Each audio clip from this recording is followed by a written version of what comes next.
All right, let's talk about this tax question. It's the second one. We are just discussing one single book-to-tax difference, which is this depreciation on an asset that we purchased, 92 million. We depreciated it straight line for book with a 4-year useful life, so it was 23 each period for 4 years. For tax, we depreciated it using the modified accelerated cost recovery system specifications. Those are allowed by the IRS in order to encourage quicker deduction, which allows a company to get payback from their investment quicker because they can save from the tax deduction, and it will make them invest more, which is the point of why the IRS provides accelerated depreciation. In this question, what we have is we have the pre-tax income given, and the first question that they ask us is to get the taxable income. And what we need to do is this depreciation has already been subtracted here. So what we're doing is adjusting for this difference, which is in this first case 4, and it's higher for tax. The depreciation is higher, so taxable income will be lower by that difference. 326 for the first one. And then the second one, it's different by 14, and again it's lower, so 336 for this second one. And then here it's higher actually, and we're going to have to add it because of that. The book depreciation is higher than the tax depreciation, and so this has to be 371. And again, it's higher here, and I'll talk about that in just a moment, but that's 12 difference. I'm going to add it, so it's going to be 412. All right, what I wanted to point out real quick is to show you that these two are going to equal the same thing. These two are going to both equal 92. It's just how the 92 is distributed over time. In the case of accelerated depreciation, it's higher in the first couple of years and then lower in the second couple of years.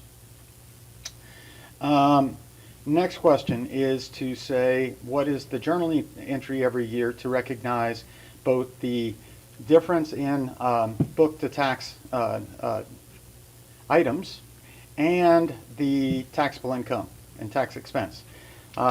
We have a method here. We solve for two things, and then we back into the third. The two things that we solve for are the deferred tax liability or asset, and the thing other thing that we solve for is the income tax payable. Alrighty, so let's get into it. I want to do the deferred tax liability first. We do it with these T-charts. What we're doing in year 1 is to account for this difference of 4. Year 1 starts at 0. It has a difference of 4, but that's not the amount that the deferred tax liability has to be. It has to be in terms of the value of it. We're at a 25% tax rate, so the value of it is 1. And my adjustment is right there, and it's 1.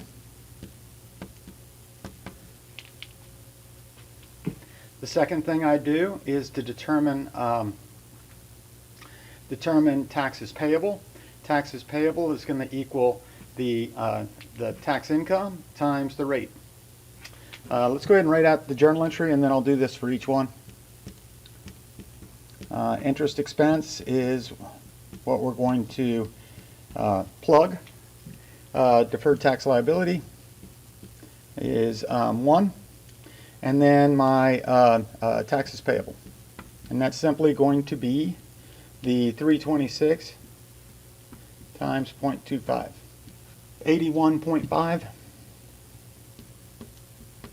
And then this gives me the third part of my journal entry, which is interest expense is just going to equal these two put together, 82.5.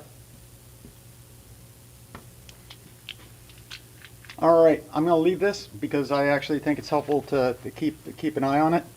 I'm going to roll this forward for 1 year, and it starts out at 1. And what does it need to equal? It needs to equal the total difference, book to tax difference times the tax rate. So it's different by 4 here, it's different by 14 here, and so the total book to tax difference is 18 times 0.25 gives me what that ending balance needs to be. So it's 4.5. And what I'm going to do is I'm going to make a journal entry, that I'm going to make an adjustment to make that happen. And this is the adjustment right here. And it's for 3.5.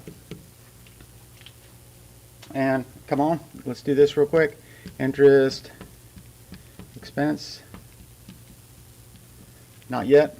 Deferred tax liability is 3.5, and taxes payable is simply 336 times 0.25. All right, so that equals 84. The two of these together equal interest expense, 87.5.